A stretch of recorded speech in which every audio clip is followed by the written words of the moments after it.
Magandang araw po sa ating lahat mga kaibigan. Welcome po ulit sa ating channel. At isa na namang video ang ibabahagi po natin sa inyong lahat ng mga kaibigan. Yan po ang brand ng TV na ito, EasyY. At ayan po sa may-ari ay nag-uun naman po ang unit na mga kaibigan. Pero ang problema nga lang ay wala pong makita dyan sa kanyang screen ano. At syempre, paplugin po muna natin upang maipakita po sa inyo ang totoong kalagayan po ng ating unit mga kaibigan. Eto na. Ayan po ano, umiilaw po ang indicator light po natin mga kaibigan. Ibig sabihin ay may standby po tayo. At yan pindutin natin. Ayun, nag-on po ano ang unit. Nagpalit po ng kulay green ang indicator po niya mga kaibigan. At dito sa ating screen ay wala po tayong makita no mga kabalita. Ayan o.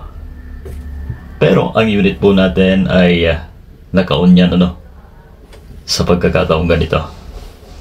Dangan nga lang at wala po tayong makita dyan sa screen kahit katuhin pa natin wala po. Ang ibig po sabihin ay hindi po umilaw ang ating backlight ano mga kabalita. So ano nga ba ang mga reason bakit walang ilaw samantalang naka-on naman ang ating unit mga kaibigan. Kadalasan po mga kabalita ay may dalawang reason po yan ano. Syempre yung mismong backlight ay may problema at pangalawa yung ating supply mga kabalita. At yan po ang ating tutuklasin sa araw na ito mga kaibigan. Unang-una po na dapat gawin ay i-check ang ating supply papunta sa ating backlight. Ngayon ang ginagawa po natin ay i-continuity test. Ang isang diode na malimit ay nasisira mga kabalita. Yan ay base sa ating experience ng paggawa mga kaibigan. Gaya po nito, ayan pumapalo po ang ating diode na yan forward at reverse ay may deflection na ating multi-tester mga kaibigan. Nang ibig sabihin po niyan ay shorted po ang piyesang yan mga kaibigan.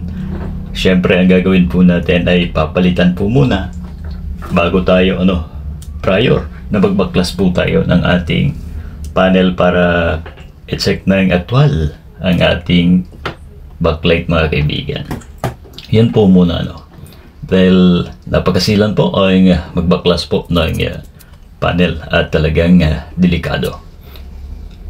So sa video ito mga kaibigan ay makikita po ninyo kung ano muna ang dapat na palitan para masabi po natin kung good ang isang backlight mga kaibigan Eto na.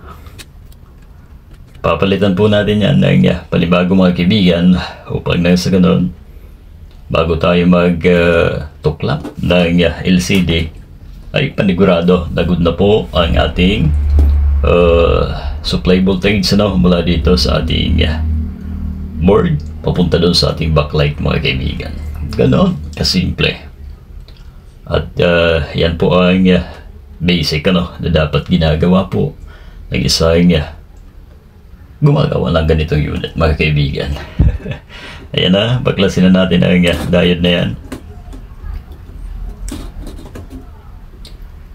At ang diode na ito mga kaibigan ayon sa ating pagkakaalam ay frequency po ito mga kaibigan. Ito yung may value na 30 at 50 mga kaibigan. Madalas po yan nagkakaroon ng problema.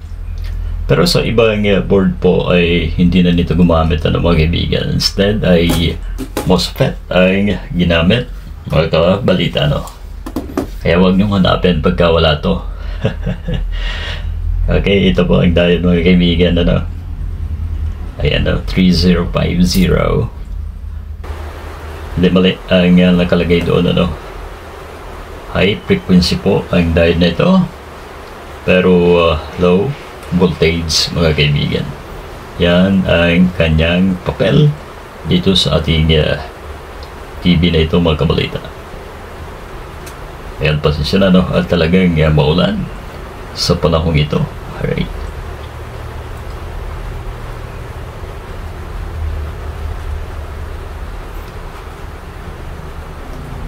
Ganun po, no, ang pag-test ng diet mga kaibigan. Yan yung tinatawag na forward, ano, at reverse. Dapat doon sa reverse ay hindi na po papalo, ano, ang ating mga diode mga kaibigan, dahil once na pumalo po, na nakaset po tayo times 1 o kaya naman times 10, ay masasabi po natin na shorted po yan mga kaibigan. Okay, lagyan na po natin ang ating pamalit upang matest na po natin kung talagang ito lamang po ang may problema ng mga kaibigan. Uy, din. Alright.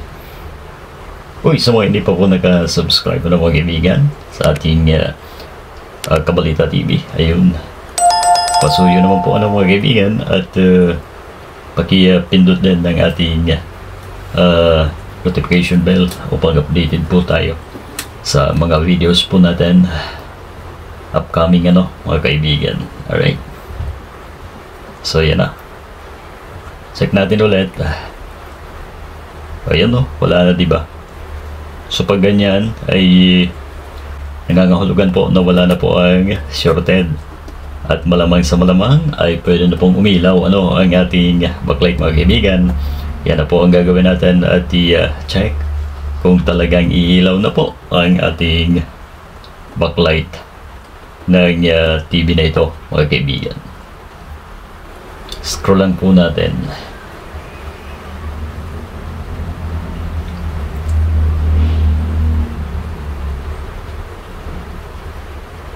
Yan na, kaplugin na po tayo.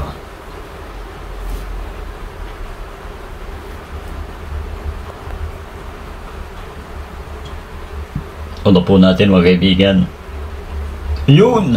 So ibig sabihin ay nakuha po natin, at talagang yung driver lamang po ang may problema mga kaibigan, na hindi nagsusupply, ano, ng voltahe doon sa ating backlight mga kabalita.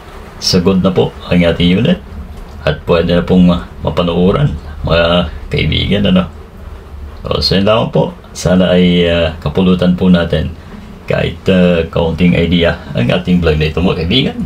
At ito po ang naging sira po ng unit na ito mga kaibigan. Maraming salamat po sa inyong pagtutok sa ating video na ito, at huwag po natin kalimutan i-like mga kaibigan, bilang suportan nyo man lamang sa ating mga videos. Magandang araw.